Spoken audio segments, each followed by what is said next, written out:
Boa noite. Ai, pessoal, eu fico tanto frio quando as pessoas ficam longe de mim. Estão ouvindo bem quem está lá atrás? O problema de lá atrás não é ouvir, tá certo? É ver os slides. E no meu caso, na aula de hoje, eu estou trazendo gráficos e mapas. E os gráficos e os mapas, eles têm, às vezes, fontes muito pequenas. Aí, assim, fiquem à vontade, vocês podem permanecer onde estão, mas caso vocês queiram visualizar melhor, vocês podem ficar um pouquinho mais à frente, tá ok? Mas fiquem à vontade, tá bom? Apenas uma dica para a questão das análises aqui dos nossos gráficos. Bem, eu sou a professora Regiane, sou professora de Geografia. Cheguei aqui ao campus há mais ou menos 4 semanas e cheguei também na cidade de Itapipoca. Estamos aqui, né, exatamente para fazer o nosso trabalho como professora e pensar e discutir, analisar a geografia aqui no campus e na cidade de Itapipoca. Então, nós já estamos aqui contribuindo com esse projeto, um projeto que eu acho extremamente importante, abrir o campo, abrir as suas portas para a comunidade, para que vocês consigam o objetivo, o êxito que vocês querem, né? Entrar numa vagazinha dentro de uma universidade. Então, aqui nós preparamos uma aulazinha para dar a nossa contribuição. Bem,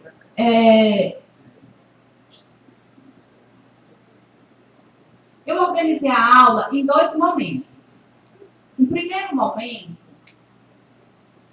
nós vamos apresentar as habilidades e as competências que são pedidas na geografia. Quando se elabora as questões de geografia, ou qualquer questão de qualquer matéria, ela segue critérios que o Enem criou para que ele possam ser elaboradas essas questões. Eu também vou apresentar a vocês como é feita a estruturação de questões, das questões de geografia. E depois eu vou apresentar, na verdade vai ser em outra ordem, eu vou apresentar os conteúdos mais abordados. Então, essa parte ela é tão importante quanto aquelas que a gente fica resolvendo os exercícios e falando dos conteúdos. Por quê? Porque se você não sabe como estudar e o que estudar, você pode estar, de certa forma, perdendo um pouquinho do tempo estudando sem uma objetividade. Então, é por isso que eu trouxe essa primeira parte, para que vocês compreendam um pouco como é que é a geografia do Enem. Depois, nós vamos partir para uma outra parte, e aí nós vamos fazer resolução de questões e vamos comentar questões do Enem, questões do Enem anterior, ok? Bem, o que é que o Enem mais cobra da geografia? Eu vou falar um pouquinho, se eu estiver falando rápido, claro que queiram anotar, isso é muito importante, para que vocês façam uma sequência de estudo. Apesar do Enem estar perto, ainda dá tempo vocês irem buscar esses conteúdos. Então, os conteúdos que eu vou apresentar, eles são conteúdos recorrentes que sempre caem nas provas do Enem.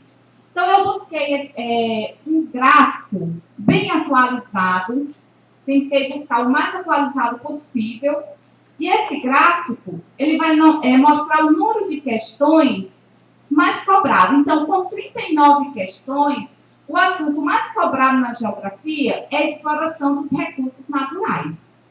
Quando eu falo de recursos naturais, vocês precisam entender o que eu vou estudar sobre recursos naturais. Eu tenho que estudar aquilo que é se extraído da natureza e que o homem usa para sobreviver. Um exemplo, a água. Outro exemplo, petróleo. Exemplos, minerais, todos os minérios, carvão mineral. Então, esses são assuntos, e aí vocês precisam também pensar, quando for estudar esses conteúdos, vocês precisam buscar a espacialidade, aonde eles se encontram, a localização desses lugares. Não é preciso vocês memorizar apenas o nome dos países, mas vocês buscam saber onde se espacializam, onde eles têm a maior quantidade, e como é que o homem utiliza, fazendo uma relação com a inovação tecnológica e o uso dos recursos minerais, ok? Então, esse é um assunto que cai em todas as provas de geografia. Quer acertar mais uma questãozinha no Enem? Estuda recursos minerais. Bem, o segundo assunto mais cobrado no Enem, com 33 questões, temos os problemas urbanos. Então, a cidade, ela teve um crescimento intenso a partir da Revolução Industrial. E aqui no Brasil, né, ou nos países subdesenvolvidos, essas cidades, com o crescimento da população no espaço urbano, geraram vários problemas. Um dos grandes problemas que nós vamos encontrar são problemas, por exemplo, de cunho social, a falta de serviço, como falta de saúde, educação, outros problemas muito comuns, a questão da poluição atmosférica nos espaços urbanos, erosão, uso e ocupação do solo, nós vamos trazer uma questão que vai falar sobre isso, sobre segregação espacial, também outro problema que é gerado nesses espaços urbanos.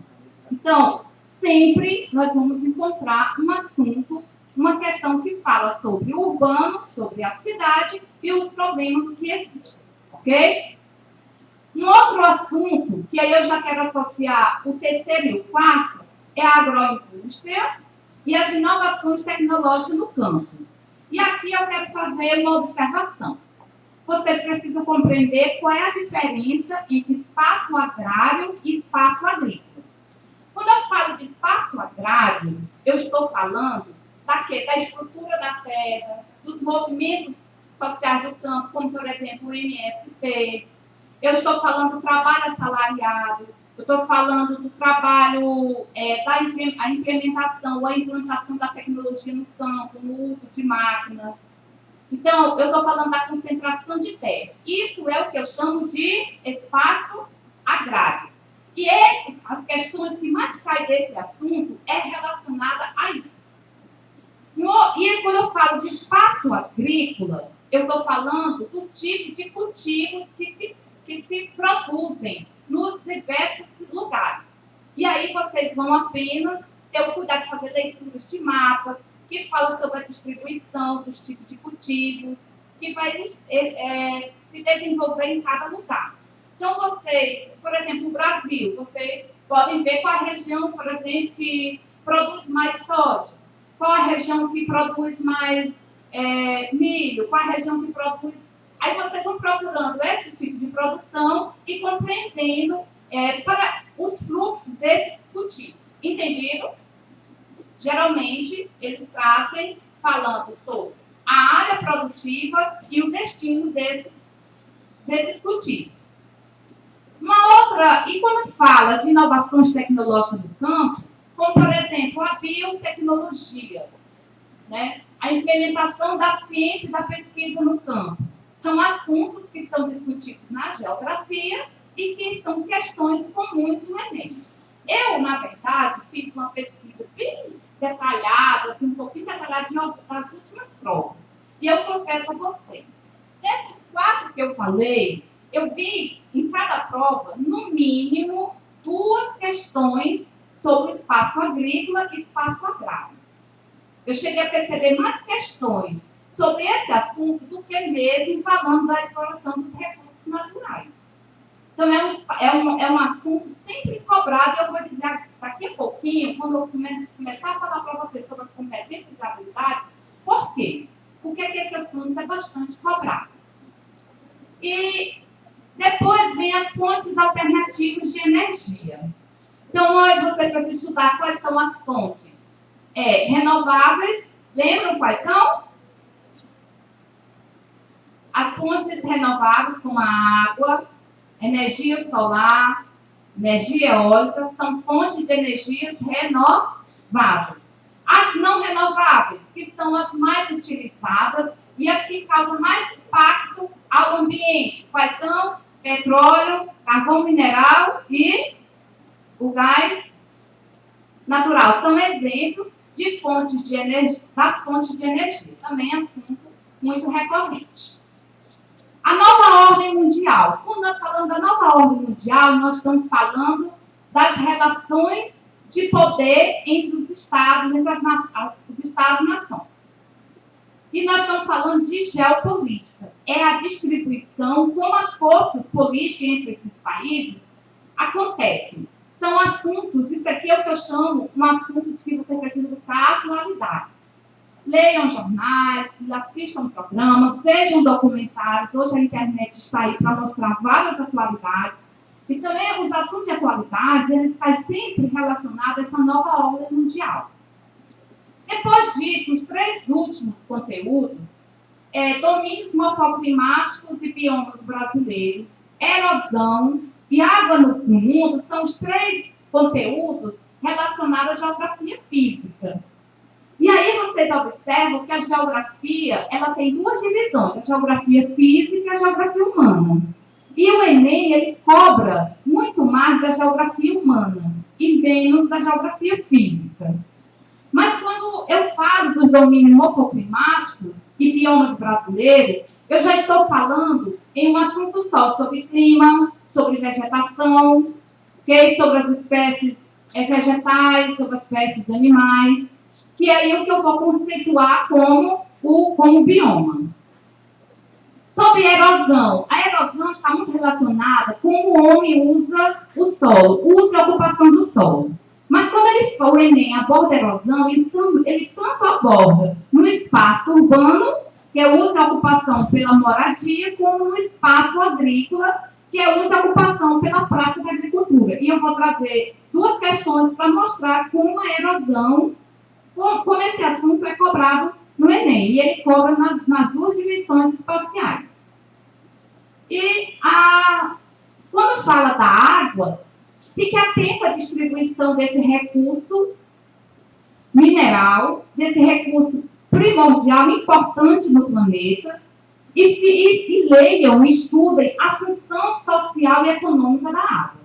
Que é nessa perspectiva que as questões do Enem abordam sobre os recursos hídricos. Ok?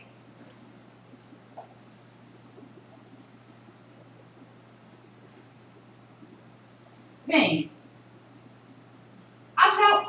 alguns assuntos na geografia, eles também contribuem também para a construção da redação de vocês.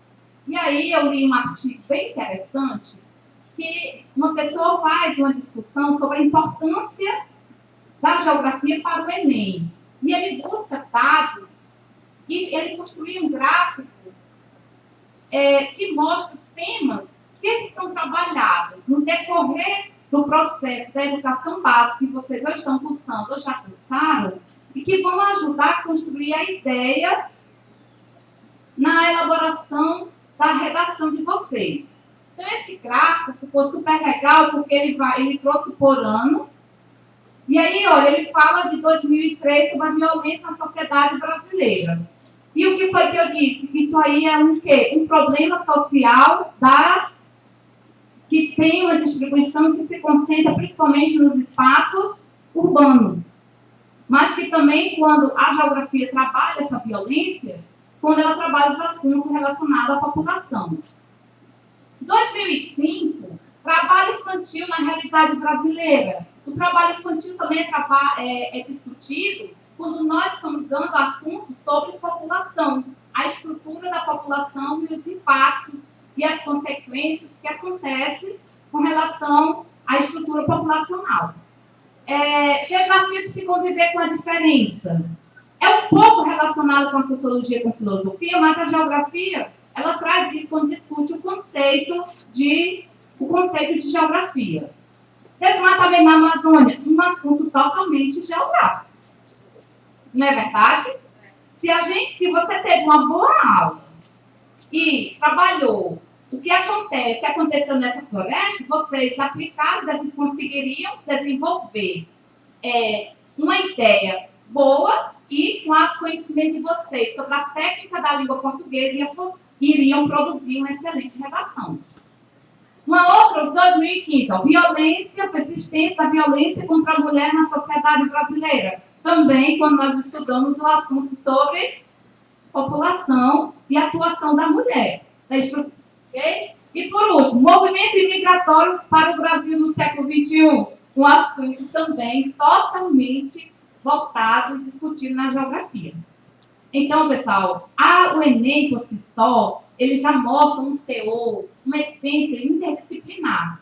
E o Enem, você não pode só pensar, eu vou dar mais valor a essa disciplina, ou a essa, ou aquela, porque ele traz esse teor que você precisa ter um conhecimento holístico, conhecimento geral, ok?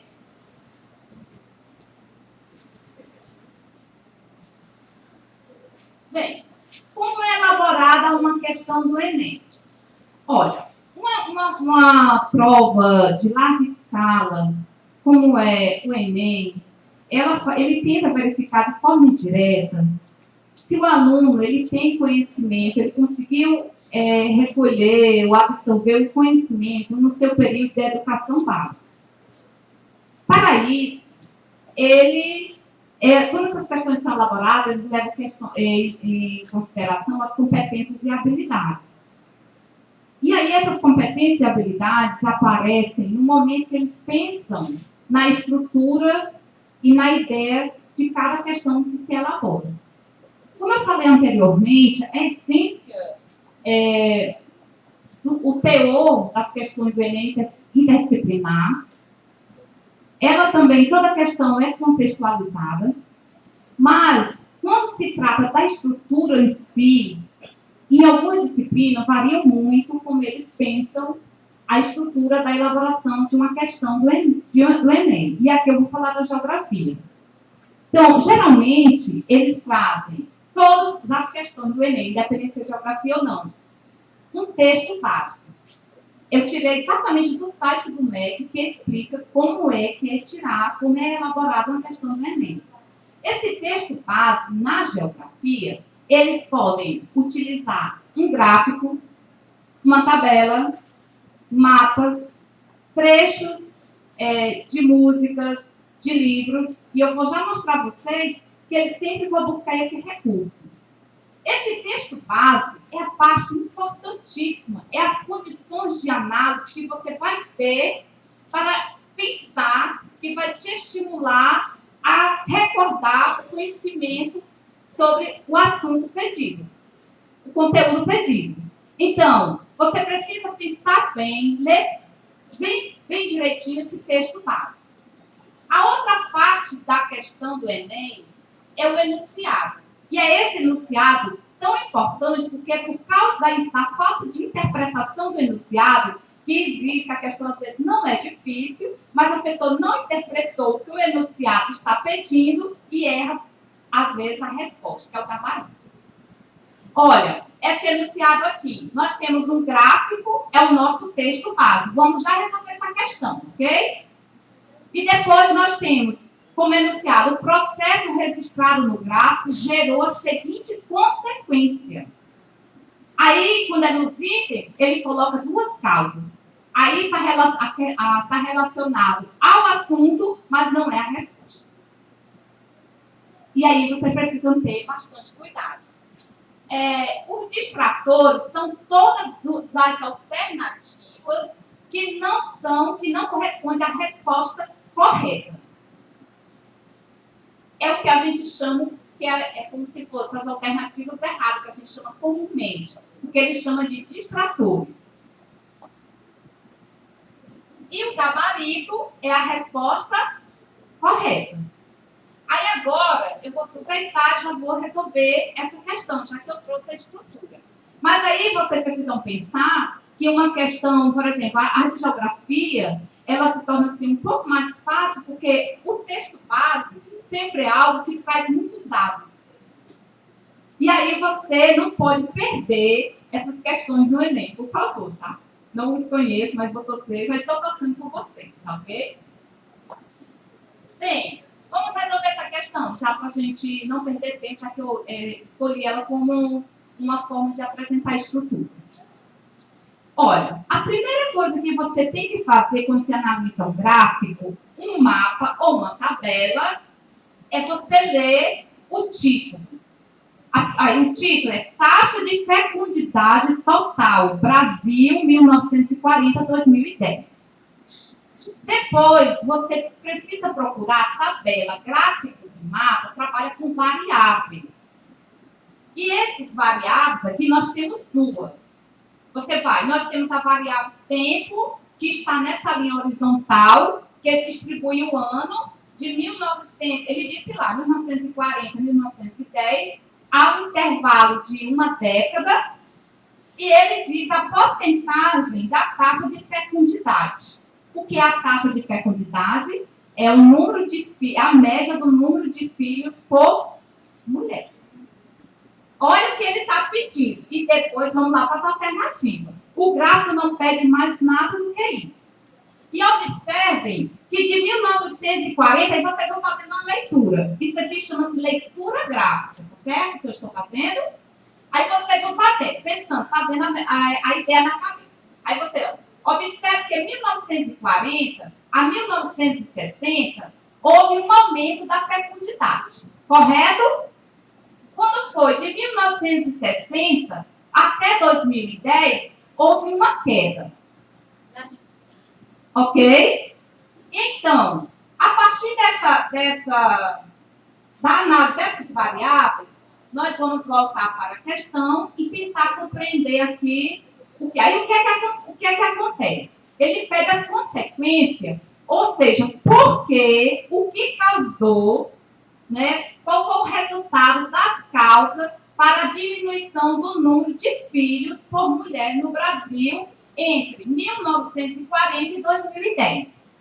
Aí ele diz, o que foi a consequência? Houve o decréscimo da população absoluta. Pessoal, a população do Brasil continua crescendo, só que em proporção mais lenta. Por que mais lenta? Exatamente porque a taxa de fecundidade também diminuiu, mas a população ainda cresce.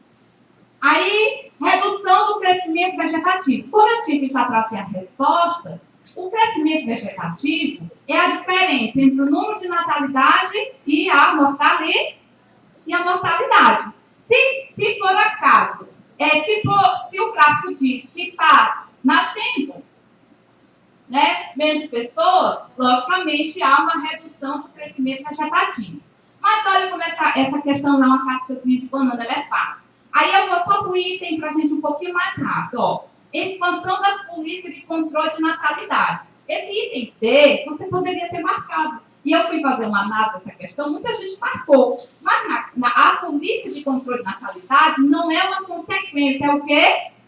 Uma causa. A política foi que fez com que diminuísse o número de filhos por mulher. Agora eu vou comentar sobre esse assunto da população. Então, olha, a partir do momento que houve o crescimento, que vem a Revolução Industrial, a cidade, ela começa a ter um crescimento populacional. A partir desse momento, a mulher começa também a estar inserida no mercado de trabalho, primeiro fator. Um outro fator são as políticas para a redução da quantidade de filhos. Ok? E a urbanização, que faz com que a mulher passe a conviver em ambiente com outro modo de vida, que possa ter outras ocupações. Ou ela vai passar a trabalhar, ela vai cuidar da casa. Então, esses são fatores que fazem com que a quantidade de filhos possam diminuir a cada ano. E isso começa no Brasil a partir de 1960, intensificando principalmente entre 70 e 80. Ok? Precisou de muito recurso, assim, que vocês estudassem muito? Não, apenas uma leitura interpretativa do gráfico.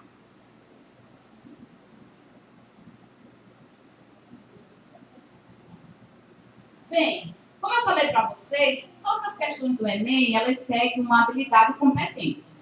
A geografia, ela faz parte da área das ciências humanas.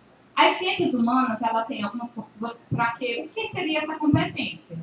seria exatamente o conjunto das habilidades que você deve ser desenvolvido no decorrer do seu processo de aprendizagem. Ou seja, se você acertar questões relacionadas a essas competências, você está dizendo que você tem conhecimento suficiente sobre aquele assunto.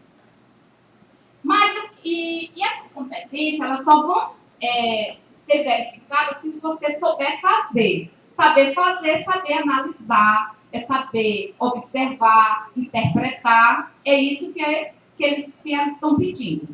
Então, as ciências humanas, existe a competência 1, a competência 2. Eu trouxe a partir da 2, que é a partir da competência 2, que nós vamos encontrar habilidades referentes aos conteúdos de geografia. Então, as habilidades, observem em cada competência os verbos. Interpretar, você tem que saber identificar, você tem que saber analisar, comparar e reconhecer. Ou seja, você precisa ter essas habilidades, a competência ela vai ser o conjunto dessas habilidades. Olha o exemplo. H6, que é a habilidade 6. Interpretar diferentes representações gráficas, cartográficas no espaço geográfico. Se você acertou aquela questão anterior, tivesse feito a prova e acertado a questão anterior, você teria desenvolvido essa habilidade. Você tinha a habilidade de fazer uma leitura gráfica. Entendido? Por que vocês precisam? Quando vocês forem estudar, vocês não podem estudar relatório. Vão procurar disciplinas, vão buscar as competências, as habilidades para saber estudar. Esse é o grande problema. O nosso problema é não procurar saber o que estudar e como estudar. E aí, quando eles elaboram um projeto desse do Enem, não elaboram à toa. Eles buscam critérios de análise para saber se você sabe ou não. Se você, por acaso, for fazer uma prova de um vestibular da UES, não segue esses critérios. O seu estudo tem que ter outro foco. Entendido? Senão é tempo, passo perdido. Não vou dizer que estudar é tempo perdido, não. Desculpa, tá? Então, a competência 2, ela vai falar sobre o quê? Compreender as transformações do espaço geográfico com os produtos das relações, como produto das relações socioeconômicas e culturais do poder. Aí ele vai distribuindo. Vou dar um exemplo do H, da habilidade 8. Analisar a ação dos estados nacionais no que se refere à dinâmica dos fluxos populacionais e no enfrentamento dos problemas de ordem econômica e social. Toda questão relacionada à migração que você conseguir analisar, você está desenvolvendo a habilidade 8. É só para que você saiba buscar o conteúdo, eu estou dando esse exemplo, para você estudar, ok? Então, por exemplo, essa aqui, a habilidade 10, reconhecer a dinâmica da organização dos movimentos sociais e a importância da participação da coletividade na transformação da realidade histórica geográfica. Nós estamos falando de movimentos que acontecem nos espaços, como, por exemplo, no espaço agrário, o MST. Um exemplo, no espaço urbano, o movimento dos sem moradia. Ok? Então, são esses... olha aí, você já sabe que se você estudar isso, pode cair uma questão no Enem. Vamos passando aqui. Aí eu tenho a habilidade 4, que não é tão intensa, assim, não expressa muito, porque está muito associado com a história e com a sociologia. Mas nós temos, por exemplo, identificar registros sobre o papel das técnicas e tecnologia na organização do trabalho e da vida social. Eu estou falando de um meio técnico, científico e informacional, ou seja, o espaço, um assunto totalmente atual, o espaço sendo construído pela técnica e que hoje essa técnica ela tem um aprimoramento da ciência e que essas técnicas, o espaço hoje está conectado pelo mundo da informação. Isso é o quê? Globalização. Então, pessoal, as questões do Enem que vocês leem, dá tanto trabalho, Você vai compreender melhor se você tiver um trabalhozinho, tirar um tempinho para entender que habilidade você está desenvolvendo ali. Ok? Aí depois vem a habilidade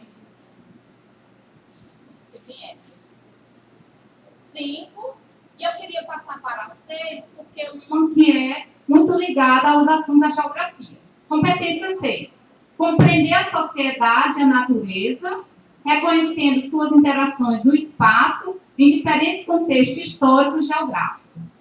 E aí ele vem falar, por exemplo, identificar em fontes diversas o processo de ocupação do meio físico e as relações da vida humana com a paisagem. Daqui a pouquinho nós vamos avaliar uma questão da implantação de indústria num espaço natural de vegetação e o impacto que essa indústria vem causar ao meio físico.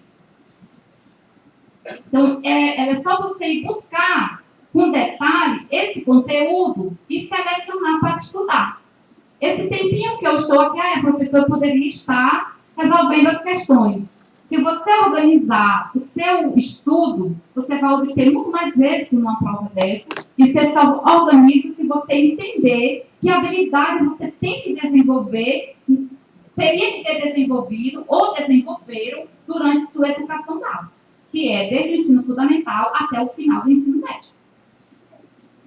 Porque, caso contrário, vocês não estão estruturando uma forma correta para se estudar. E eu fiz muito isso, errar ao estudar. Mas aí, hoje, como eu tenho a oportunidade de dizer isso a vocês, vocês estão mais que tirar um tempinho. Se não compreender, nós estamos aqui, tá? O meu dia de atendimento é quarta-feira, tá bom? Deixa eu pensar numa outra aqui. Relacionar o uso das tecnologias com os impactos socioambiental. Nossa, isso é questão comum no Enem. Uso dos automóveis, fábricas, emitindo dióxido de carbono, gases poluentes, poluindo a atmosfera. Qual é a questão? Qual é o Enem que não vê uma questão sobre isso? Não é isso? Então, a habilidade 28. E dizem que essa questão é fácil, não é tão fácil não, viu? Precisa saber estudar e relacionar. Bem, agora vamos para a parte 2 e vamos começar a resolver essas questões relacionadas. E aí, aos poucos, a gente vai explicando melhor, se der tempo, as habilidades e as competências. Eu selecionei, acho que foram 15 questões. Fique prestando atenção, porque as últimas questões, elas vão repetir alguns temas, e eu trouxe um livro, eu trouxe um presentinho. Mas para ganhar vai ter que ter esforço, tá bom? Então, quem quiser ganhar um livro e 2 canetinhas com um símbolozinho do IF e de Tapipoca, vocês prestem atenção nos conteúdos, que as últimas questões eu selecionei para que vocês me ajudem a comentar as questões. Quem comentar vai ganhar o livro e vai ganhar as canetinhas, ok? Uma animaçãozinha, né, pessoal? Bem, a primeira questão que nós escolhemos para discutir aqui com vocês e analisar é uma questão que traz uma temática que é sobre a poluição atmosférica. E aí, essa temática, eu acabei de comentar com vocês que foi a última habilidade, a última competência, que foi a competência 6, que é compreender a sociedade e a natureza, reconhecendo suas interações no espaço, diferentes contextos histórico e gráfico. Aí, o que é que ele diz? Reconhecer a função dos recursos naturais. Nessa questão aqui, nós vamos reconhecer a função da vegetação, a função da água. Esse é o que eu falei para você de recurso natural. É por isso que o recurso natural está lá em primeiro lugar, no número de questões do Enem. Entendido? Aí, o que é que a questão pede? No esquema, o problema atmosférico relacionado ao ciclo da água acentuou-se após as revoluções industriais. Uma consequência, texto base. Texto base é isso? Uma consequência?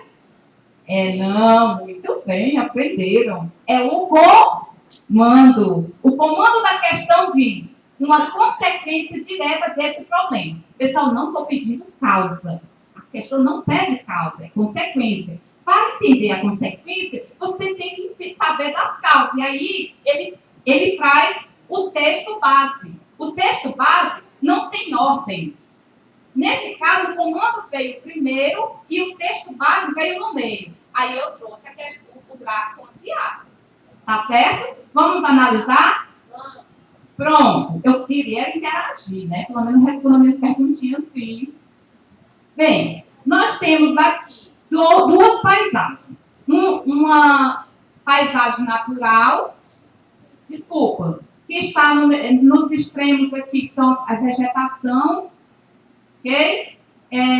Uma área de relevos, onde se tem neve ali, deve ser uma área fria, mas é uma paisagem natural. E temos uma paisagem cultural, que é aquela produzida pelo homem, realizada e transformada.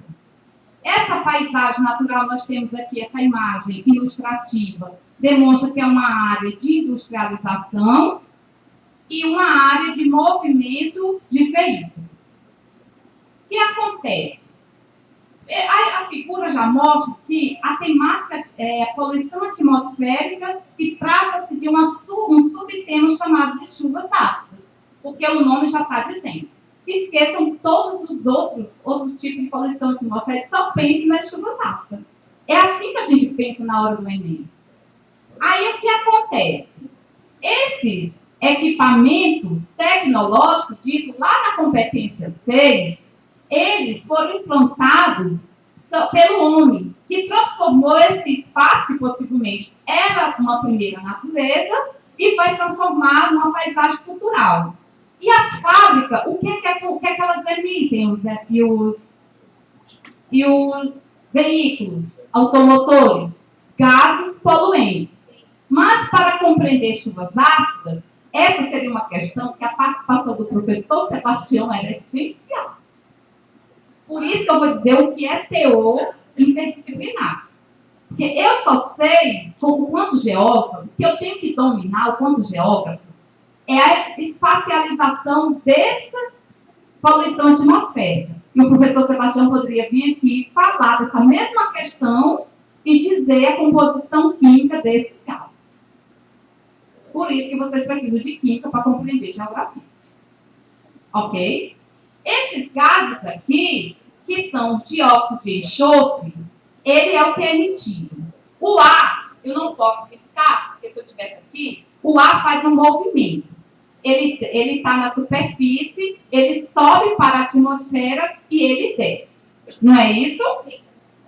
Quando esse ar ele sobe, se ele está com esses gases poluentes, vai chegar até a atmosfera, entra em contato, que acho que é com hidrogênio, não é isso, Sebastião? Com hidrogênio, em forma de vapor.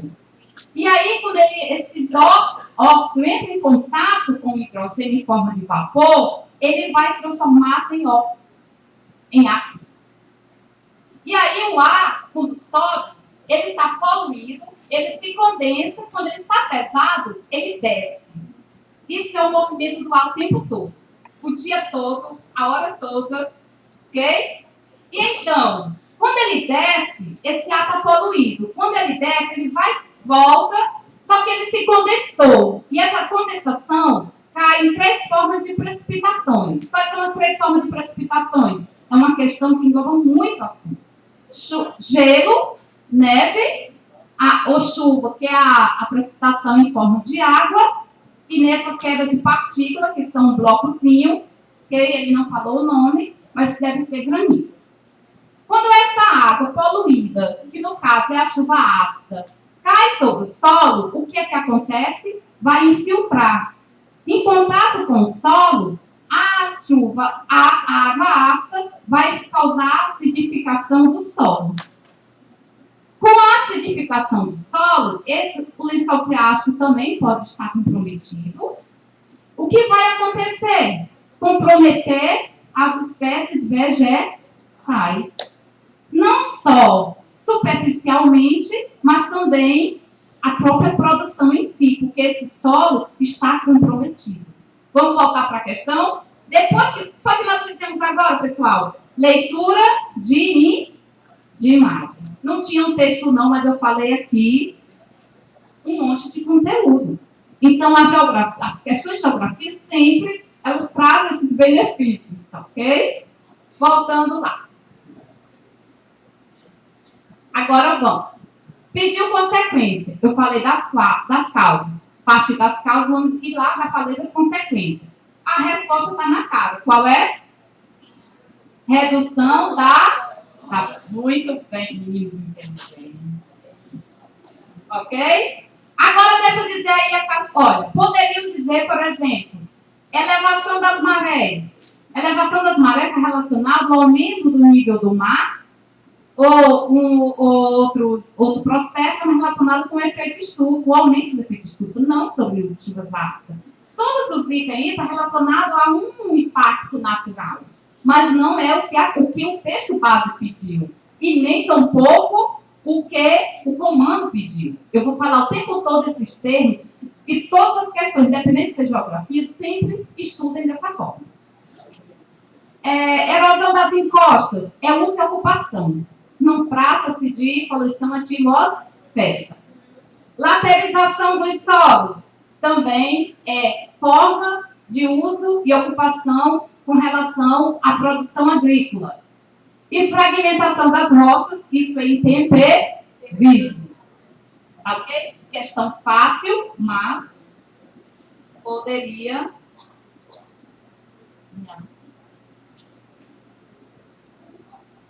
Estamos indo bem? Estão caminhando comigo? Sim. Tranquilo? Sim. Levante aí o braço quem está caminhando bem direitinho com meus pensamentos.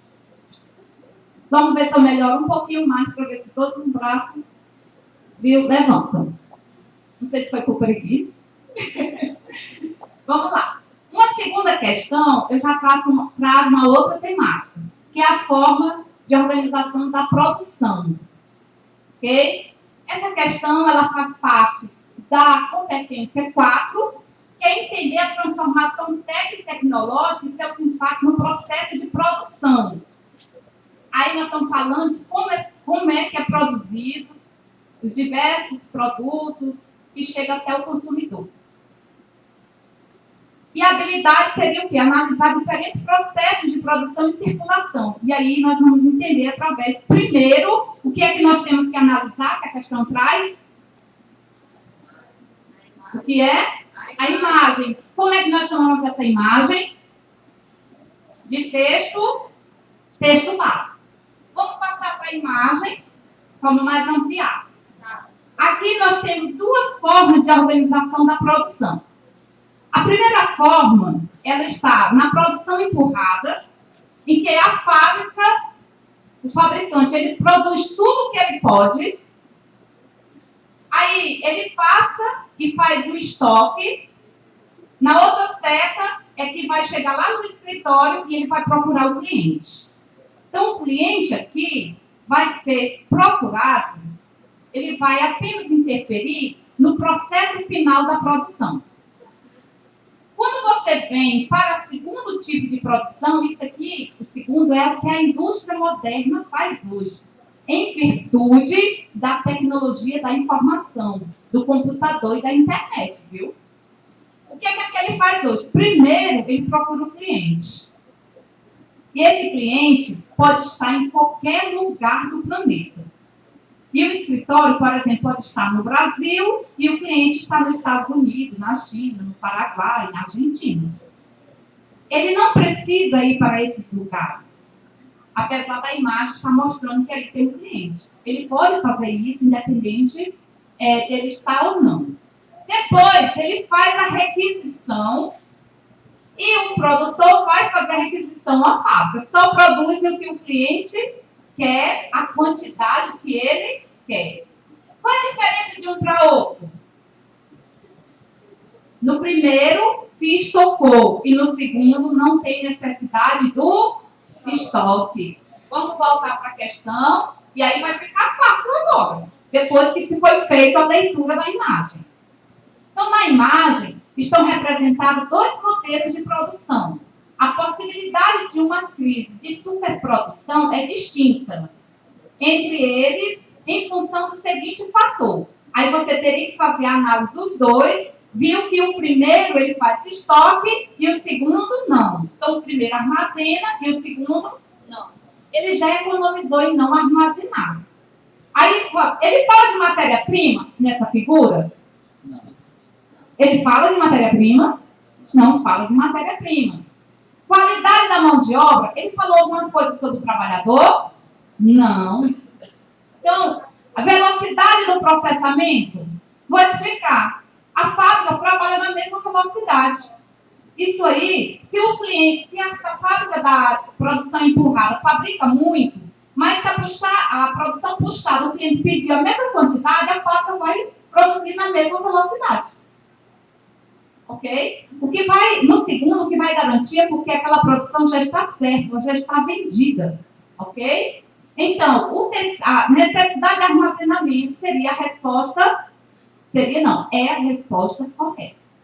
A diferença é a necessidade de armazenamento que tem na produção empurrada. E a amplitude do mercado consumidor não é um assunto, não é que está se pedindo e nem a imagem está mostrando. Podemos passar para a questão 3.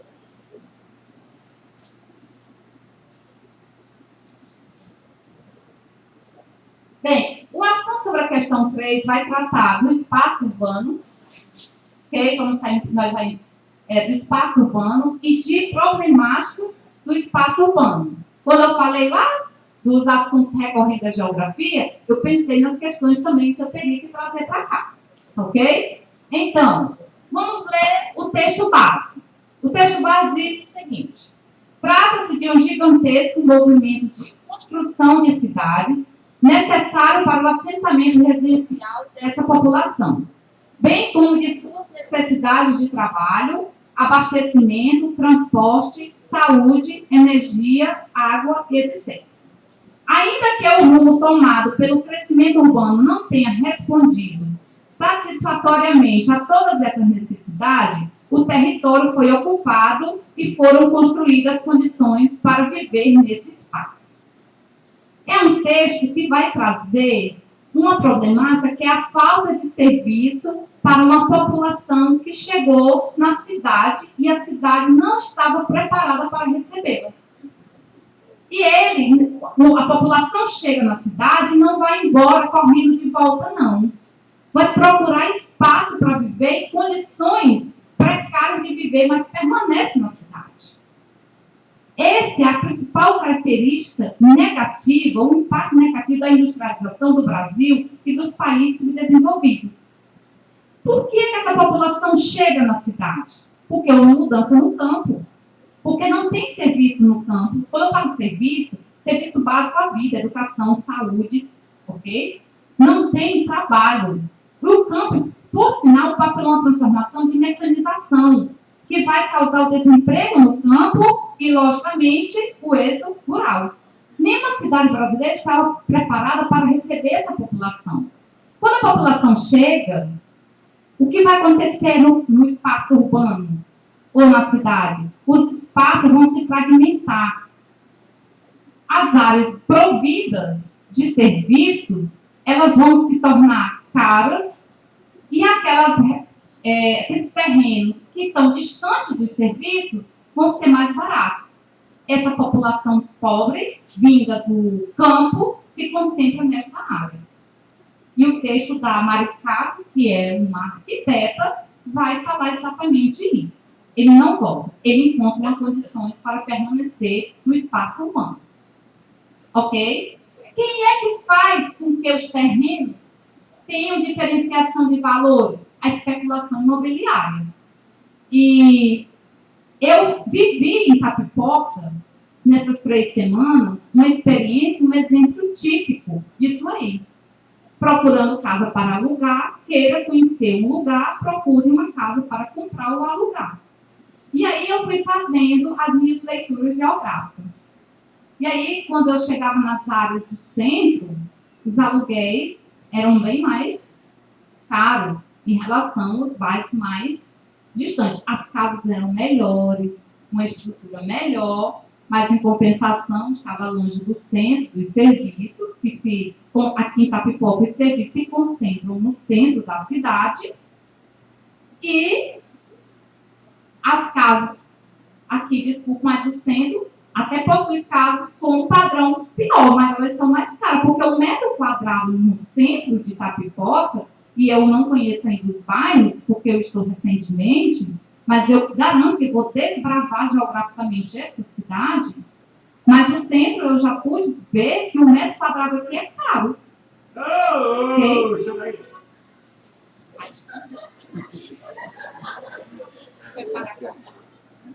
Então, isso aí, o que é que vai determinar os valores desse metro quadrado? A especulação imobiliária, a quantidade de serviço que eu tenho nesses espaços, ok? Pessoal, se vocês rirem, eu vou ficar rindo, porque eu sei dizer. Meus alunos sabem disso, o tempo todo rindo, tá? Então, senão a professora vai dar uma crise aqui de riso. Bem, vamos aqui, texto base respondido. Então, a especulação imobiliária, o especulador, que por acaso é o empresário, é o dono do meio de produção, ele que vai ter a pessoa que tem como vender, que vai conseguir mais lucro nesse espaço, ok? Então, a habilidade é a competência 4, se eu ler não vai dar tempo a gente fazer as 15 questões, e a habilidade 19, ok? Então, vamos lá para o comando. A dinâmica de transformação da cidade tende a apresentar como consequência a expansão de áreas periféricas. Eu disse a vocês por quê? Porque elas são os terrenos mais baratos, em virtude da falta de serviço. Item A. O crescimento da população urbana e o aumento da especulação imobiliária, o ruim que a resposta já é essa, ok? E eu já tinha comentado, fica fácil quando você faz uma interpretação do texto base. Então, quando ele fala do item B, a resposta é o item A, que é o crescimento da população urbana. Isso vai ser a consequência dessa expansão periférica, porque a população chega na cidade, no espaço urbano, e o que vai acontecer é que vai haver especulação imobiliária. A especulação imobiliária vai também causar o que é chamado de segregação socioespacial na cidade. E vocês vão perceber pela paisagem dos bairros. Os bairros que têm casas melhores, que são terrenos mais caros, e quando você chega à população socioeconômica mais com salários mais baixos, você vai perceber pelo tipo de casa, de residência, não é verdade? Então, a paisagem tem voz, ela fala. Então, quando vocês estiverem caminhando, porque a geografia não serve somente para o Enem, ela serve para a vida. E andem pela cidade e conheçam a realidade da cidade e da população de vocês, a realidade socioespacial da população da cidade onde vocês moram. É só olhar a paisagem, ok? Aulazinha de conceito de paisagem, porque quem já teve as minhas aulas vai compreender porque é que eu digo que a paisagem, ela fala. Ela emite um recado, ela diz, ela interpreta as condições de vida de quem ali está. O item C, da alimentação diária de uma ocupação organizada do espaço físico, melhorando a qualidade de vida, isso é utopia. O Estado, representando em forma de um governo, pensar numa área delimitada para receber as pessoas que chegam na cidade. Isso nunca existiu, nem nos países desenvolvidos. Na verdade, nos países desenvolvidos, passaram pelos mesmos nossos problemas, só que eles criaram políticas públicas urbanas e resolveram facilmente. Ok? Implantação de políticas públicas que promovam moradia e direito à cidade aos seus moradores, nós sabemos que isso não, e é uma causa, também não chega a ser uma consequência. Ok? Reurbanização de moradias nas áreas centrais, mantendo o trabalhador próximo do seu emprego, diminuindo o deslocamento para a periferia, o trabalhador sempre está longe do seu emprego. Sempre, porque ele está nas áreas mais distantes. É o que é chamado de periferia no Brasil. Não é a mesma periferia lá dos Estados Unidos. A periferia dos Estados Unidos são os melhores terrenos, então as melhores áreas para se morar. A periferia do Brasil é a periferia que ela pode estar até na parte central de uma cidade. Se refere a onde tem as condições precárias de moradia. Isso que é periferia para o Brasil. Ok? Que, por sinal, ela fica às margens da cidade. Por quê? Porque está distante dos serviços que fica sempre numa área central. Caminhamos juntos? Sim. Essa questão fala sobre erosão. E aí eu disse a vocês que eu ia mostrar esse assunto, tanto falando desse tipo, esse conteúdo, esse tema relacionado ao uso e ocupação do espaço urbano, como no rural. Essa questão nós vamos entender e está muito relacionado aos problemas urbanos, e um dos que eu comentei na questão anterior. Então, o texto base diz o seguinte: muitos processos erosivos se concentram nas encostas, principalmente aqueles motivados pela água e pelo vento. No entanto, os reflexos também são sentidos nas áreas de baixada, onde geralmente há ocupação urbana. Um exemplo desses reflexos na vida cotidiana de muitas cidades brasileiras que foi que eu falei? A população vai procurar os terrenos mais baratos. O terreno mais barato, por exemplo, pode ser numa encosta. Algumas cidades do Brasil têm um relevo desnivelado, áreas mais altas e áreas rebaixadas. Ninguém que pode comprar não vai morar em cima de um morro. Quem está em cima dos morros? População mais pobre, onde se originou as favelas. Não é o caso de Itapipoca, não é o caso de Fortaleza, mas é o caso de Salvador, é o caso do Rio de Janeiro. Por isso que a gente vê aquelas cenas, aquelas paisagens na TV, nas revistas, porque possui um relevo desnivelado e, com certeza, aquelas regiões onde os terrenos são mais baratos. E aí a população vai se alocar. Mas o que acontece nesses lugares de encostas, de um relevo com altimetria maior? Eles são lugares que estão vulneráveis quando passa a se construir uma segunda natureza. Então, para entender melhor, essa figura não faz parte da questão, mas como eu teria que comentar e trazer um assunto, eu selecionei essa figura tentando fazer aquela interpretação que está inscrita para essa imagem. Aí me respondam, é mais fácil ficar lendo aquele texto ou fazer uma interpretação de imagem? Uma interpretação de imagem. Porque o que ele está falando lá no texto é que existe terrenos altos, vegetação foi retirada, removida, existe a ocupação das casas, todo esse espaço do solo, o solo vai ficar vulnerável porque a vegetação tem uma função. Qual é a função da vegetação? Proteger o solo. Vai fazer com que o solo esteja protegido. Uma vez que essa vegetação ela é retirada, quando chove, o solo não resiste à força da água.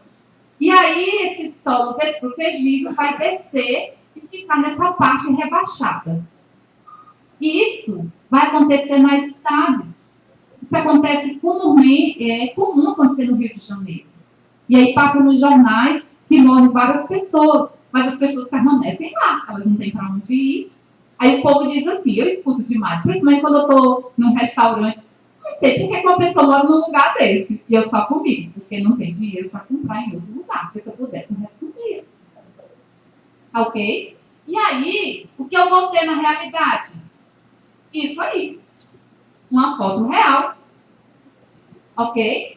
Que vai acontecer exatamente isso. E ainda tem mais, que é a resposta lá. Essas casas, nesses lugares, elas são construídas sobre os rios. Soterram os rios, mas quando chove, os rios, a água quer o seu caminho e não quer saber quem está no meio. É por isso que acontecem esses desastres naturais de deslizamentos de terra. Vamos voltar para a questão e agora tenha atenção para vocês me ajudar. Como consequência, ele diz, um exemplo desse reflexo na vida cotidiana de muitas cidades brasileiras é a maior ocorrência de enchente, já que os rios assoreados comportam menos água em seus leitos. Está correto? Foi exatamente o que eu disse. Os rios são soterrados, ocupados pela moradia, pelas casas, mas quando chove, eles vão exatamente trazer como causa esse deslizamento de terra. E também vamos saber por que está errado. A contaminação da população pelos sedimentos trazidos pelo rio, carregado de matéria orgânica. Não contamina, pessoal, mata mesmo. Desastre ambiental total. Não é contaminação. Viu? C. Desgaste do solo em áreas urbanas, causado pela redução do escoamento superficial pluvial na encosta. Poderia ser uma resposta, mas no caso aí, as enchentes seria o motivo daquele deslizamento das terras. Ok? Vamos passar. Não, continuando. A maior facilidade de captação de água potável para o abastecimento público, já que o maior efeito de escoamento sobre a infiltração. Na área já ocupada, com certeza não deve haver nessas áreas saneamento básico, então essa água não estaria propícia ao uso. Aumento da incidência de doença como a amebíase na população urbana, em decorrência do escoamento de água poluída do topo das encostas. Não seria um reflexo direto, ok? Pode causar doenças, sim, as enchentes, mas não seria uma consequência direta. Não é uma questão tão fácil. O texto é bem chamativo, mas no caso aqui, os distratores confundem muito. Isso aqui é o que eu chamo de uma questão nível difícil no Enem, de geografia. Passando aqui.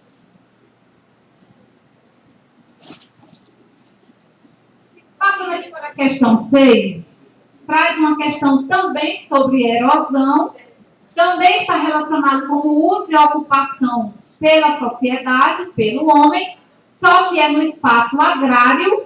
E essa é uma questão que está falando sobre o quê? Sobre o uso e ocupação do solo no espaço agrário pela agricultura. Vamos ver lá, porque eu vou trazer a figurinha de uma forma ampliada.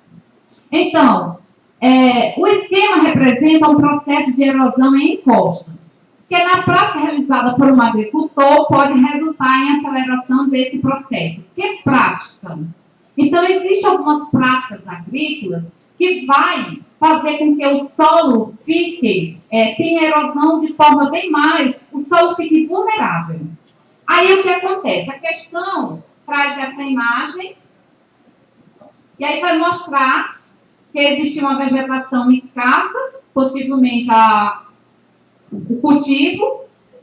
Quando chove, houve uma erosão, criou bossoroca, ou bossoroca é a mesma coisa, que seria aqueles buracos profundos que quem ocasionou a força da água, que também vai criar sulcos, que seriam esses caminhos, ok? Em que a setazinha está mostrando.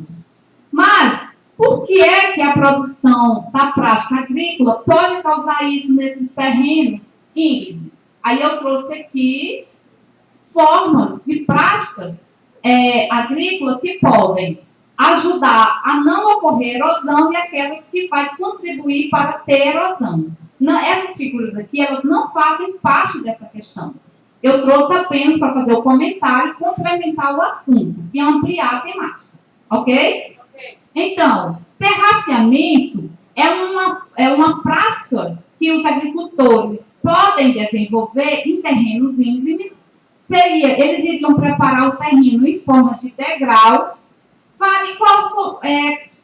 Quando chove, a água vai escorrer com menos força. Isso é típico das regiões montanhosas, daqueles terrenos bem íngremes. Okay? Isso é o que é chamado de terraceamento. Uma outra forma, uma outra prática muito utilizada é a aração do solo. Aquela prática muito comum aqui na nossa região. Pega o trator, vai mexer o solo, aí o solo fica frouxo, descompactado, desprotegido. Quando chove, o que vai acontecer? O solo não suporta e o solo vai ser levado totalmente pela água. É uma prática que vai intensificar a erosão. Então, a primeira contribui para não fazer com que o solo permaneça e dê para se desenvolver a prática agrícola em situação de uma encosta, de um terreno íngreme.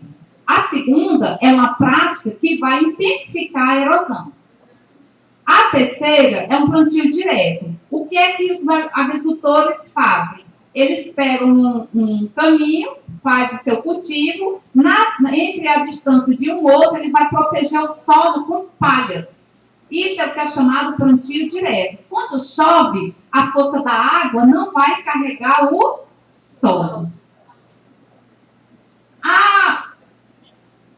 A quarta são as curvas de nível. Curvas de nível são curvas imagináveis que são criadas a partir da altimetria de relevos íngremes que tem terrenos que têm diferentes alturas. Eu falo de altimetria porque é um termo muito técnico. Altimetria é a altura do relevo, ok? Hoje é muito fácil porque o GPS consegue entender as cotas altimétricas desse relevo. Aí o que o agricultor faz? Ele vai plantar seguindo a altitude desse relevo. Quando chove, a água vai escorrendo de acordo com o nivelamento do relevo. Então, não vai ocorrer aqui erosão, ok? E associação de cultura. É aquele muito comum aqui no Ceará, na região Nordeste, no Brasil, mas principalmente no Nordeste, quando o agricultor faz uma fileira de um cultivo, outra fileira de outro. Um exemplo, um é milho, outro feijão, um é milho, outro feijão. Eu ajudei muito a minha mãe a fazer isso. Aí ela me dava o milho, põe o milho nessa fileira. Aí e ela colocava no outro, porque eu sou filha de agricultor. Ok? E então, pequenininha adorava. Para mim era uma brincadeira maravilhosa. E eu sempre queria ganhar da minha mãe. E ela deixava eu ganhar para eu ficar feliz. Tá? Então, esse aí eu conheço. Aí depois da colheita a gente entendia por quê. Então, o terreno ficava totalmente coberto. Quando, no período da chuva aqui, esse terreno estava protegido e aí o solo não ia escorrer. Entendido? Vamos voltar lá para a questão e entender.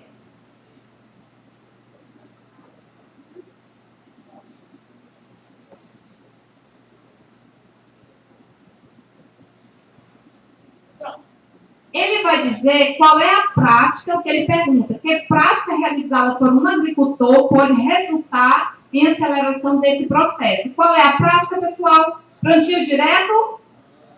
Associação de cultura? Implantação de curva de nível? Aração do solo no topo do vale? Sim. Opa, essa agora eu senti firmeza.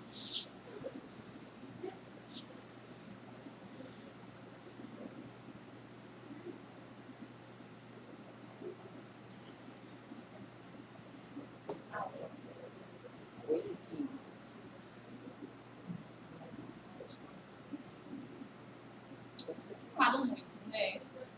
Eu falo demais, mas tem que ser assim, né, pessoal? Você tem que pensar esses conteúdos, vai, que se Deus quiser, cada questão que foi resolvida vai ser uma questão do Enício, tá bom? Então, a questão 6 vai trazer uma temática que é fonte de energia. E nós vamos trazer uma temática comum aqui no Brasil, que tem causado vários impactos ambientais, sociais, tem trazido benefícios, mas também trazem alguns malefícios. A questão fala das hidrelétricas. Quando pensa na instalação de uma hidrelétrica, já sabe que vai haver confusão. Não é verdade? Então, a hidrelétrica no Brasil, como nós temos água, rios, com características para se desenvolver essas hidrelétricas, elas são comuns, só que causam sempre confusão, principalmente porque a hidrelétrica vai precisar de uma grande área natural. E aí, as pessoas, as famílias também costumam estar apropriadas nessas áreas naturais. Então, não é só uma questão ambiental, ela é uma questão social. E numa área que tem uma vegetação, que tem um rio, para se produzir uma hidrelétrica, tem pessoas morando e tem as espécies vegetais e as espécies animais. Por isso, causa 3 tipos de impacto: impacto social, impacto ambiental e impacto econômico. E ainda o cultural, que vocês vão ver daqui a pouco, certo? Vamos ler aqui. A usina hidrelétrica de Belo Monte será construída no Rio Xingu, no município de Vitória do Xingu, no Pará. A usina será a 3ª maior do mundo e totalmente brasileira, com capacidade de 12,2 mil megawatts. Os índios Xingu tomam a paisagem com seus cocares, arcos e flechas. Em Altamira, no Pará, agricultores fecharam estradas de uma região que será inundada pelas águas da usina. Os impasses, resistências e desafios associados à construção da usina hidrelétrica de Belo Monte estão relacionados. Para compreender melhor, eu trouxe um videozinho para despertar mais o sono, tá certo?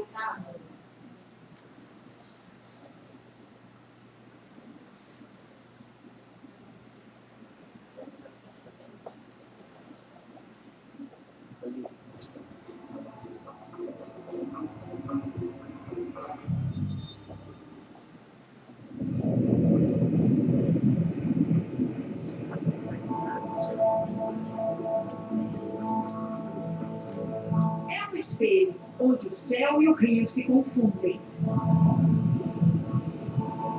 O Xingu percorre 1.900 quilômetros, sai do Cerrado, em Mato Grosso, e segue rumo à floresta amazônica, no Pará.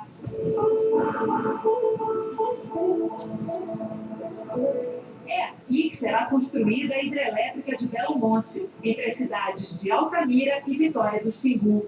A usina terá 2 barragens e 2 reservatórios. O primeiro não altera o leito do rio, só alarga suas margens, o que corresponde ao que é o Xingu hoje em período de cheia. O segundo reservatório vai alagar o que hoje é terra firme, pasto e floresta. Um canal ligará os 2 reservatórios. Com isso, o curso natural do rio será desviado. Esta área, onde hoje o Xingu faz uma imensa curva, a chamada Volta Grande, terá vazão reduzida. É por isso que os índios entoam cantos de guerra. Sem a água, não tem comunidade viva, né? Essa briga não é de hoje. Os primeiros estudos, há 30 anos, previam a inundação de terras indígenas. Em 89, o engenheiro da Eletronorte, José Antônio Muniz, sentiu na pele a indignação de uma guerreira Kayapó, a Índia Tuíra. Num momento assim, inesperadamente, ela vem com aquela coisa e bate de um lado, aí eu senti que ela atacou.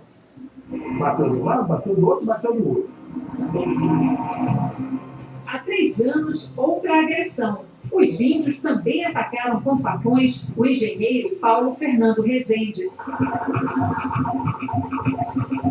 O projeto mudou. Nenhuma aldeia será alagada. A preocupação agora é com a falta d'água. Para nós não há problema.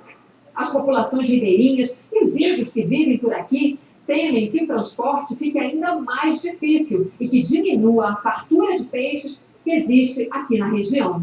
Quem sabe vai acontecer a guerra. Branco morre, índio morre, até no final eu quero ver se acontecer esse barramento. Mas, por uma exigência da FUNAI e do IBAMA, a água terá que ser assegurada na Volta Grande.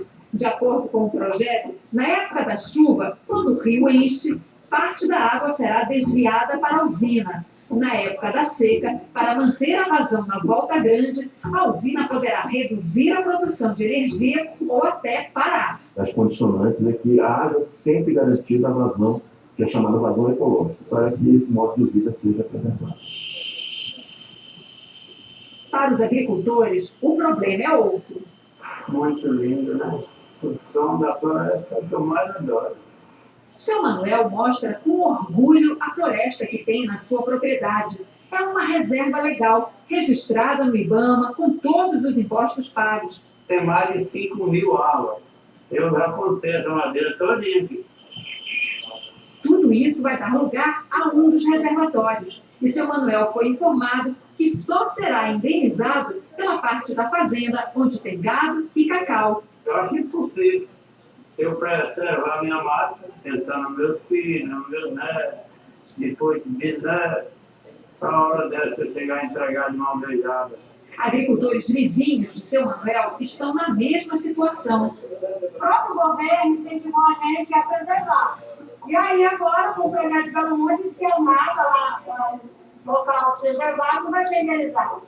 Mesmo depois do início da obra, o IBAMA ainda não tem uma solução para esses casos. Estão sendo implementados e acompanhados para e passo pelo IBAMA fóruns de acompanhamento social desse empreendimento. Então, questões específicas como essa serão discutidas nesses fóruns e levadas ao nosso conhecimento e ao conhecimento da empresa. E aí, dirimidos possíveis conflitos. O Ministério Público Federal entrou na Justiça questionando desde os estudos que permitiram a concessão da licença para a instalação da usina até a maneira como as audiências públicas foram conduzidas. 12 ações aguardam julgamento. Os estudos eles, não são conclusivos. Existem a modelagem da qualidade da água, a modelagem matemática não está no nível em que se necessita para ter certeza sobre a adequação dessa água para a população. Esses estudos ambientais de Belo Monte são de boa qualidade, porque foram analisados por uma equipe de excelência que nós temos. Belo Monte será a terceira maior hidrelétrica do mundo. Terá capacidade para produzir 11.200 megawatts de energia. Mas, devido ao regime de cheia e seca do rio, a produção média será de 4.000 megawatts, o suficiente para abastecer 18 milhões de residências. Isso aí é um problema de mão. Nós temos que usar o potencial do Brasil, dos brasileiros, que é para a gente ter essa garantia que nós vamos ter energia barata, renovável, sem depender de nada. O custo de Belo Monte ele é muito maior do que o custo que está sendo ventilado pelo empreendedor. Você tem diversos impactos socioambientais dessa obra, né, que vão muito além da área de abrangência de construção dessa obra, que não estão sendo dimensionados. Polêmica e dúvidas também entre as comunidades ribeirinhas. Várias serão alagadas, outras ficam onde serão instalados os canteiros de obras. A empresa que constrói Belo Monte terá que indenizar os moradores ou construir novas moradias, mas os locais para onde serão levados não foram escolhidos. Dona Cláudia, que há 40 anos mora na comunidade Santo Antônio, está angustiada. Eu me senti triste, porque aqui a gente vivia com um sossego muito bom aqui, sabe? Toda essa mudança tem um motivo claro para o governo: garantir energia para o país. O nosso país é um país que está crescendo e necessita de aproximadamente cerca de 7.000 megawatts por ano nos próximos 10 anos, para permitir esse crescimento econômico e os orçamentos do nosso país. Hoje, o Xingu é o ganha-pão da pescadora Alcilene. Real, pacu, Truvina, Curimatá. Mas ela já sabe que seu modo de vida simples está no caminho de uma força avassaladora. Esse é o progresso, né?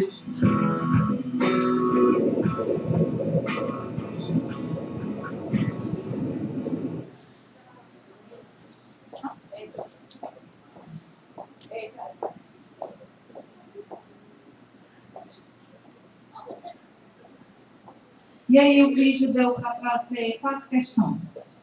Quais ideias principais? A ideia do crescimento econômico, né? Pela parte da funcionalidade hidrelétrica e do Crescimento econômico em função da hidrelétrica, geração de energia, né? E também outra consequência que seria a desapropriação da galera que mora lá. Pronto, retirada da população ribeirinha é um impacto social. Ok? O impacto ambiental, desmatamento e a extinção de espécies naturais, com a vegetação, como também espécie animal, que seriam todas as espécies numa região rica, como é a região do Xingu. Um impacto negativo cultural, uma população que tem uma vida, uma identidade com o lugar e que fica à mercê de uma mudança, de uma descaracterização de vida. E o impacto econômico pode ser positivo, pode ser um negativo. O econômico é ser hidrelétrica, conforme que a Alessandra. Não. A Nathalie falou, ela vai ser exatamente, pode trazer energia, fornecer um impacto bom, mas também um impacto econômico para a população daquela região, seria um impacto econômico ruim, porque ela vai tirar a sobrevivência do rio. Então, a gente tem que analisar as coisas de forma a analisar os aspectos positivo e negativo. Então, essa é uma questão de nível difícil, apesar de trazer um tema fácil. Mas aí é como essa questão ela foi colocada. Então, o tema é fácil porque é fonte de energia renovável, ok? Tem uma perguntinha aqui. O Sebastião disse que o pessoal não gostava de perguntar. Estão participando, Sebastião. Pode perguntar, meu querido. Não, na verdade, não é uma pergunta, é só uma observação. Assim, a gente deveria saber também a questão de que o Brasil está em crescimento constante, já cada vez mais indústrias, cada vez mais diversas, e as indústrias funcionarem, crescendo energia. E a maior parte da energia do Brasil vem da hidrelétrica. Aí, como é que a gente deve se atentar em como gerar energia elétrica sem que afete tanto nesse sentido? Tem impactos para os povos na região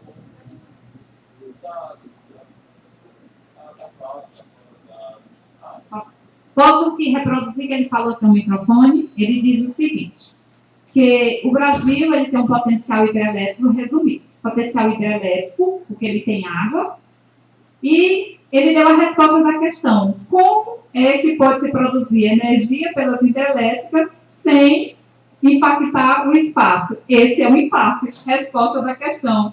Necessidade de equilibrar e compatibilizar o investimento no crescimento do país com os esforços para a conservação ambiental. Mas eu quero te dizer uma observação, certo?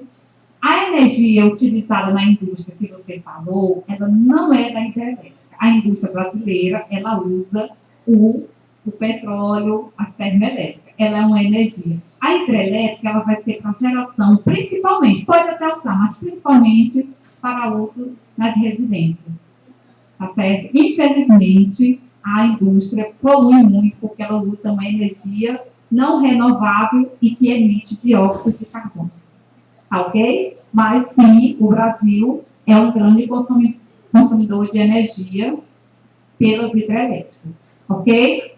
Então, pessoal, eu disse a vocês que eu trouxe um livro. O professor Jones queria participar desse sorteio. Eu disse, John, saia daqui porque o livro é dos meninos. Tá certo? Então, nós vamos fazer uma dinâmica. Primeiro, eu quero duas pessoas aqui. Aquelas pessoas que vão ajudar a resolver a questão.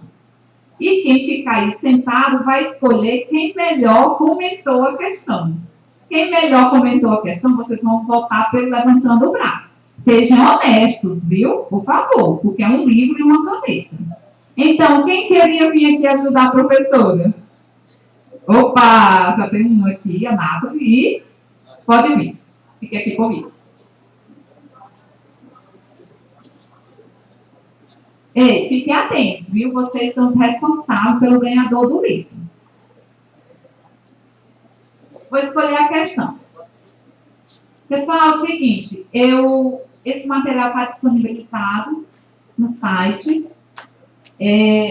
Eu falei um pouquinho demais. Olha aqui, uma questão difícil, mas não dá tempo. E essa aqui seria difícil, não dá para... Não vou fazer essa perversidade com vocês.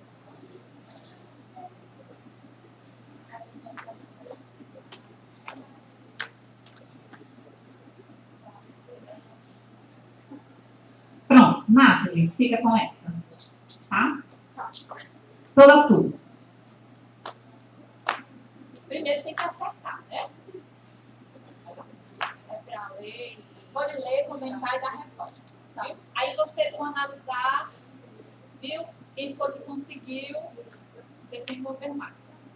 Bom, galera, vamos primeiro ler aqui os textos para a gente interpretar aqui, questão que é. Texto 1. A nossa luta é pela democratização da propriedade da terra, cada vez mais concentrada em nosso país. Cerca de 1% de todos os proprietários controlam 46% das terras, fazendo pressão por meio da ocupação de latifúndios improdutivos e grandes propriedades, que não cumprem a função social como determina a Constituição de 1988. Também ocupamos as fazendas que têm origem na grilagem de terras públicas. Texto 2. Pequeno proprietário rural é igual a um pequeno proprietário de loja. Quanto menor o negócio, mais difícil de manter, pois tem de ser produtivo e os cargos são difíceis de arcar. Sou a favor de propriedades produtivas e sustentáveis e que gerem empregos, apoiar uma empresa produtiva que gera emprego e é muito mais barato e gera muito mais do que apoiar a reforma agrária. Bom, isso aqui a gente vê que é a opinião do texto 2, opinião da pessoa, né, que fala aqui. Eu vou ler aqui a resposta, depois a gente dá uma segunda observação desses dois textos aqui. Os fragmentos dos textos, os posicionamentos em relação à reforma agrária se opõem. Isso acontece porque os autores associam a reforma agrária respectivamente a... Bom, aqui é uma opinião da pessoa que, assim como aqui no enunciado já está falando, um dos textos se opõe ao outro. O primeiro fala da luta pela democratização da propriedade de terra e faz pressão por meio da ocupação de latifúndios e tal. E o segundo fala do pequeno proprietário rural, que ele é igual a um pequeno proprietário de loja, e quanto menor o negócio, mais difícil de manter. Aqui, nos fragmentos dos textos, os posicionamentos em relação à reforma agrária se opõem. Isso acontece porque os autores associam a reforma agrária respectivamente a redução do gasto urbano e a crítica ao índio camponeses. B. A ampliação da renda nacional e a propriedade ao mercado externo. C. A contentação da mecanização agrícola e ao combate do êxodo rural. D. Privatização de empresas estatais e ao estímulo do crescimento econômico. E. Correção de distorções históricas e ao prejuízo ao agronegócio. Bom, eu identifico, galera, que é a E. Porque aqui fala pelo que eu pude ler aqui, fala do prejuízo ao agronegócio, da galera que no texto 2 trata esse tema do prejuízo do agronegócio.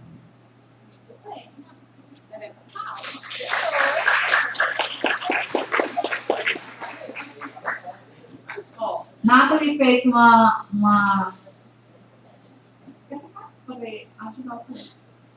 apoio moral, né? Ok?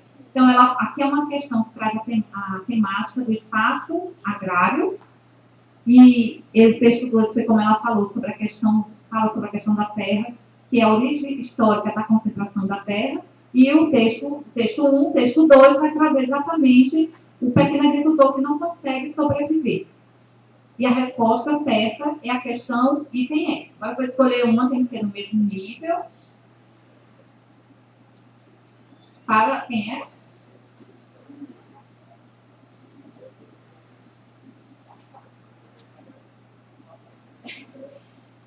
Põe a música para mim. Olha, vamos escutar a música e acompanha o trecho. Tá certo? Sobradinho, já comentei. Pode não. Volta lá, pode ser aquela do Sobradinho, não. Porque ele fica com a vontade, porque eu já fiz um comentário do Belo Monte. Tá certo? Volta lá no meu slide.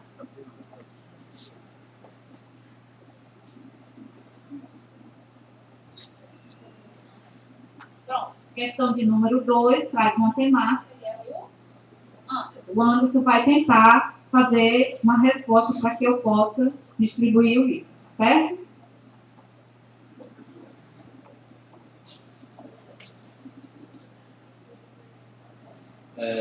Vamos lá, né?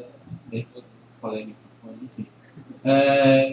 Como a professora falou, né, para a gente responder a questão, a gente deve ler o texto de uma forma. Não o texto, né, para a gente poder entender. Vamos lá. Participei de uma entrevista com o músico Renato Teixeira. Certa hora, alguém pediu para listar as diferenças entre a música sertaneja, antiga e atual. A resposta dele surpreendeu a todos. Não há diferença alguma. A música caipira sempre foi a mesma. É uma música que espelha a vida do homem no campo. E a música não mente. O que mudou não foi a música, mas a vida no campo.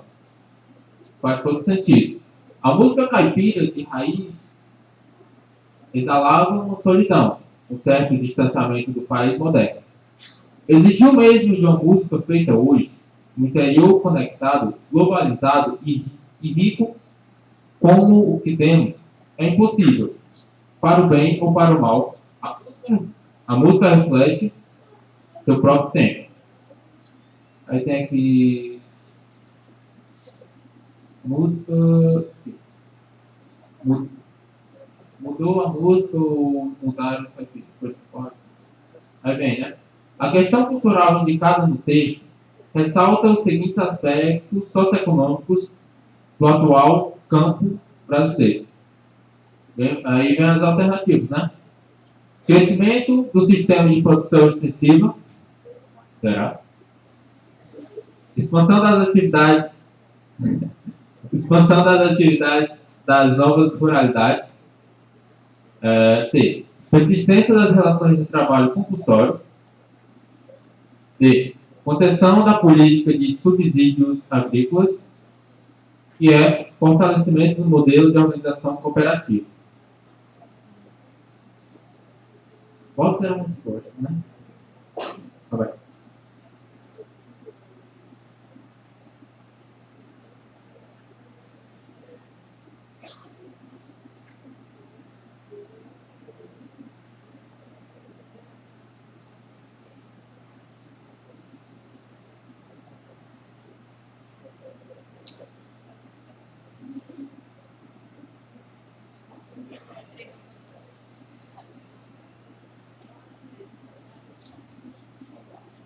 Eu não sei se está certo, mas enfim, né? Vou ver aqui. Seria A. Crescimento do sistema de produção extensiva. Isso. Fica com ela? Vocês acham que é isso? Fiquem para votar. Um instantezinho, termina. Na verdade, esse texto ele fala de uma mudança que acontece no espaço agrário, no campo. Os dois textos falam sobre campo e estrutura da terra e de mudança. Só que o outro é um impacto mais econômico e social, e aqui é um impacto cultural. Na verdade, o que acontece hoje no espaço agrário é que equipamentos modernos, eles entram no espaço agrário, como a internet, a TV, e vai modificar o modo de vida das pessoas que moram no campo. Isso é o que a gente chama de novas ruralidades. A resposta seria a resposta B. Como ele não acertou, nós não vamos fazer a votação. Mas o Sebastião, coordenador do projeto, vai dar uma canetinha a ele, eu vou agradecer, tá certo? Ele não vai ficar sem o prêmio, que é uma caneta. Tá aí, Sebastião. Eu não tenho para colocar no papelzinho, porque hoje o dia foi muito corrido. Tá certo? E o livro e a canetinha vai ficar para a Nathalie, que acertou e comentou a questão. Mas valeu a pena, a gente tem que ter esses enfrentamentos, essas coragens, e se a gente não tiver esses enfrentamentos, essas coragens, nós não vamos conseguir chegar aonde nós desejamos, nem aonde nós sonhamos. Cuidado com sonhos e desejos, tá certo? Então, os sonhos estão muito relacionados, mas os sonhos, quando não conquistados, quando eles não estão junto com os desejos, não vai. Então, você não ficou aqui, veio a coragem, leu a questão, tentou interpretar e também não foi uma questão fácil, porque é um tema muito inovador da geografia. Tá ok? Então, pessoal, eu agradeço.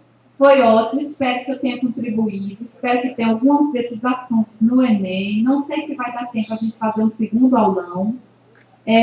São outras questões, eu prometo entregar comentários dessas questões, conforme que eu fiz aqui, na mesma estrutura. E eu fiz isso aqui, não foi para entregar o livro, foi para compreender e fazer a avaliação do meu trabalho enquanto professora.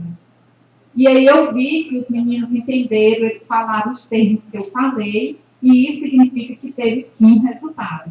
Agora, de vocês, foi um aulão, deu para suportar? Deu, que eu vi pouca gente sair, né? Então, isso quer dizer que realmente... Então, infelizmente, não foi possível a gente resolver todas, mas fica aí as dicas e fica o meu boa sorte, tudo de bom. E se a gente não se vê, não sei se vai dar tempo, né? Sebastião, um próximo aulão, que possivelmente, eu não sei, tem muitos professores agora, eu acho que outros conteúdos também são importantes, outras orientações das outras disciplinas também são importantes, e que vocês observem bem as orientações iniciais que eu falei. Então, um abraço a cada um, certo? E boa sorte. E obrigada.